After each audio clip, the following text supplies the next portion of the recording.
जेलमध्ये एक VIP treatment दिली जाते हे अत्यंत चुकीचं आहे। इतक्या निर्गुणपणे केलेल्या हत्येच्या जर आरोपीला जर व्हीआयपी ट्रीटमेंट जर या महाराष्ट्रामधले जेलमध्ये जर दिली जात असेल तर ही अत्यंत गलिच्छ आणि चुकीची बाब आहे आणि अद्यापही त्यातला कृष्ण आंधळेसारखा मुख्य आरोपी मोकाट फिरतोय ही देखील एक चुकीची गोष्ट आहे। ताबडतोब त्यांना कृष्ण आंधळेला अटक करून धनंजय मुंडेंनी माननीय मंत्री धनंजय मुंडेंनी राजीनामा देऊन आणि ह्या आरोपींना तात्काळ फाशीची शिक्षा दिली पाहिजे अशा पद्धतीची मागणी आज बीड जिल्ह्याच्या जनतेच्या माध्यमातून होत आहे। बीड जिल्हा संपूर्ण बघितलं तर संपूर्णतः बंदची हाक दिली आणि मध्यरात्री बंदची हाक दिली होती। काही व्यापाऱ्यांना कळलं देखील नाही। मात्र आज कशा पद्धतीने बंद सुरू आहे आणि प्रतिसाद कसा मिळतोय? घटनाच एवढी संवेदनशील आहे की रात्री 10-11च्या नंतर जेव्हा ते फोटो आणि व्हिडिओ व्हायरल झाले तेव्हाच सर्व जनतेने ठरवलं की संतोष भैया देशमुखची हत्या झाली। आम्ही त्या देशमुख कुटुंबियाच्या दुःखामध्ये आम्ही सर्व बीड जिल्हावासी सामील आहोत। आम्ही स्वइच्छेने उद्याच्या बंदमध्ये सामील होणार आहेत। व्यापारी वर्ग सामील होणार आहे। सर्व काही माळव्यावाले दुधावाले जे काही छोटे छोटे व्यवसाय करणारे लोक आहेत त्यांनी असं ठरवलं की आम्ही उद्याच्या बंदमध्ये संतोष भैया देशमुखच्या कुटुंबाला साथ देण्यासाठी आणि आरोपींना फाशीची शिक्षा होण्यासाठी या बंदमध्ये आम्ही सामील आहेत आणि स्वइच्छेने स्वतःहून सर्व बीड जिल्हा आज या ठिकाणी बंद काय संताप आहे नेमका? आजच्या जो कडकडीत बंद आहे ह्याच्यामध्ये सर्व जे नागरिक आहेत व्यापारी त्यांनी मात्र उत्स्फूर्तपणे भाग घेऊन आपली जी तीव्रता भावना ही सरकारपर्यंत पोहोचावी ही माझी इच्छा आहे। फोटो पाहिल्यानंतर काय वाटलं नेमकं? ते सगळे फोटो पाहिल्यानंतर अक्षरशः फोटो पाहिल्यानंतर रडूच कोसळलं। कारण इतकं ते निर्दयी होतं ते पाहू सुद्धा वाटत नाही। आज म्हणजे नुसते फोटोज पाहिलेत आणि तुम्ही मीडिया असून तुम्ही जर ते व्हिडिओ दाखवू शकत नसताल म्हणजे ते किती घाण असणार आहे हे काय कळायला मार्ग नाही। काय शिक्षा दिली पाहिजे आरोपीला? शिक्षा काय आता ते महाग तर धनंजय मुंडेंनी तर डायरेक्ट म्हणलेत की माझा त्यांचा संबंध आहे तर आहेच असं कॅज्युअल बोललेले ते। त्याच्यामुळे आता त्यांचा संबंध आहे तर त्यांनी राजीनामा द्यावा आणि त्यांचा म्हणजे त्या पंकजाताई म्हणलेले की यांचं पान हलत नाही वाल्मिक कराडशिवाय तर मग आता हे पान कसं हल्लं हे सांगावं। आपण पाहतोय या ज्या भावना आहेत ह्या संतप्त भावना आहेत। लोक आता रस्त्यावरती उतरत आहेत। जे कार्यकर्ते आहेत या ठिकाणी जमायला सुरुवात झालेली आहे।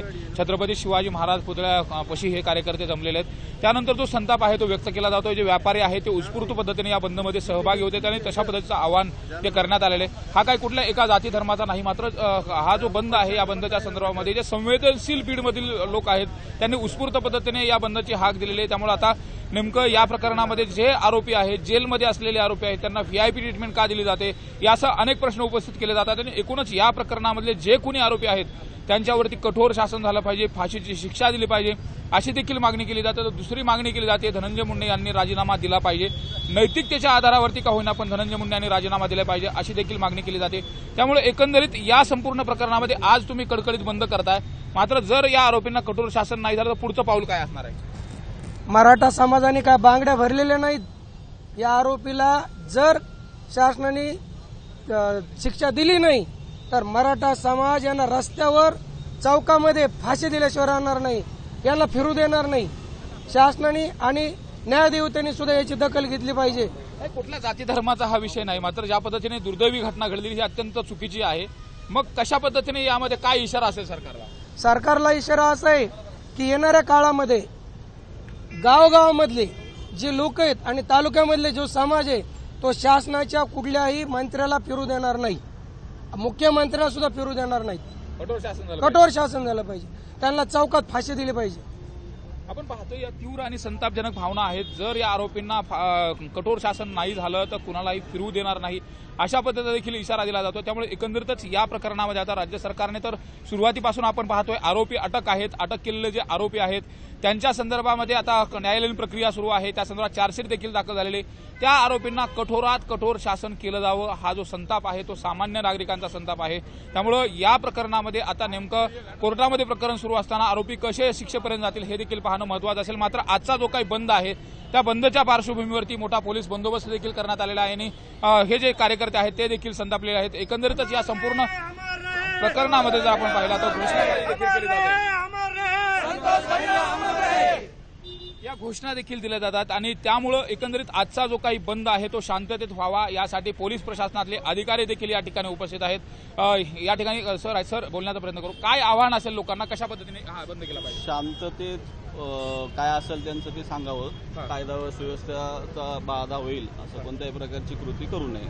मात्र आज कशा पद्धतीने बंदोबस्त ठेवलाय तसं पाहिलं तर तुमचे किती कर्मचारी फील्डवरती आहेत आणि लोकांना नेहमीप्रमाणे जो काय बंदोबस्त असतो त्या पद्धतीनं आहे।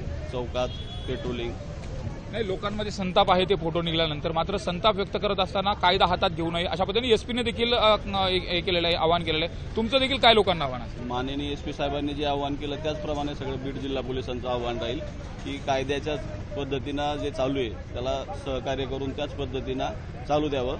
आपण त्याच्यात इंटरफेअर किंवा हस्तक्षेप न करून त्याला हे करू नये जास्त. आपण पाहतोय पोलीस प्रशासनाच्या वतीने देखील आवाहन केलं जात आहे की कायद्याच्या प्रक्रियेमध्ये जे काही सुरू आहे त्या पद्धतीने सुरू असेल, मात्र या प्रकरणामध्ये कुणीही कायदा हातात घेऊ नये आणि जो निषेध आहे तो शांततेच्या मार्गाने व्यक्त करावा अशा पद्धतीनं बोललं जातं. त्यामुळे बीडमध्ये कुठेतरी जो काही बंदला आव्हान देण्यात आलं, बंदचे आव्हान देण्यात आलं होतं, बंदची हाक देण्यात आली होती, तो बंद सुरू झालेला आहे आणि या प्रत्येक परिस्थितीवरती पोलीस प्रशासनाचं बारकाईचं लक्ष आहे. त्यामुळे एकंदरीतच या संपूर्ण प्रकरणाच्या अनुषंगाने हा जो संताप व्यक्त केला जातोय त्यावरती आता या आरोपींना कठोर शासन कसं होणार हे देखील पाहणं महत्त्वाचं आहे. तर दुसरीकडे धनंजय मुंडे यांच्या राजीनाम्याची देखील मागणी केली जाते, त्यामुळे त्या संदर्भात देखील काय महत्त्वाचा निर्णय होतो हे देखील पाहणं महत्त्वाचं असेल.